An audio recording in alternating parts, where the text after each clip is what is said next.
Le lierre, ou Hedera helix de son nom latin, est la plante grimpante décorative qu'on connaît tous. C'est une plante magnifique, très facile à utiliser et à mon sens, on n'exploite pas toutes ses possibilités. Il existe de très nombreuses variétés de lierre. Leurs feuilles sont soit unies, des belles feuilles d'un vert foncé comme ça. Vous en avez des panachées avec du blanc, avec du jaune, avec du vert clair, et certaines ont des nervures colorées. Donc un grand choix de décor grâce à tous ces lierres. Pour ma potée, j'ai choisi quelques lierres différents. Ceci d'abord, celui-ci avec son beau feuillage d'un vert bien franc. Vous voyez, il est déjà attaché sur un tuteur, donc c'est un lierre qui peut grimper. On peut l'utiliser en grimpant ou on peut enlever le tuteur et l'utiliser en retombant. Je pense que c'est ce que je vais faire. À côté, la même chose avec un feuillage un peu plus gris, panaché de blanc crème. Les deux ensemble vont être très beaux. Je vais rajouter ce petit lierre plus petit. Lui, c'est plutôt un couvre-sol avec ses petites feuilles bordées de jaune, comme ça, bien lumineux. On va le mettre au premier plan. Et puis celui-là, qui est absolument splendide. Vous voyez, la taille des feuilles, elles sont énormes.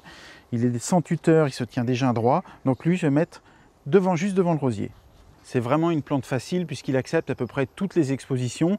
Il a une petite préférence pour l'ombre, mais ici, même au soleil avec le rosier, ça ira très bien. En pot, ces dimensions vont rester à peu près modestes. En pleine terre, vous avez certaines variétés qui peuvent atteindre 20 mètres de haut et même 30 mètres de large. Puis un autre avantage, c'est que c'est une plante qui a une croissance très rapide. Donc notre composition va devenir belle très vite. C'est aussi une plante très rustique. Pratiquement toutes les variétés n'ont aucun problème pour rester dehors l'hiver. On peut la planter toute l'année, quand on veut. Et puis son entretien est très simple. Il supporte très bien la taille. Et c'est vraiment uniquement pour son esthétique qu'on le taille. C'est vraiment une plante sans problème. Les lierres fleurissent aussi. Alors, ils fleurissent à l'automne.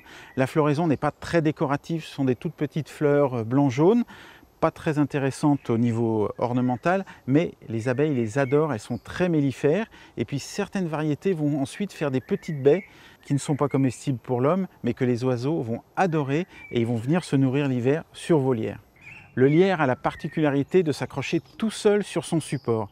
Et vous connaissez tous les différentes utilisations qu'on peut en faire sur un mur, sur un arbre, pour faire une haie, une barrière, une pergola. On peut vraiment l'utiliser de plein de façons différentes. Et contrairement à une idée reçue, le lierre non seulement n'abîme pas les arbres quand ceux-ci sont bien installés, mais en plus, si le mur est en bon état, le lierre ne l'abîmera pas. Il ne faut pas qu'il y ait de fissures sur le mur.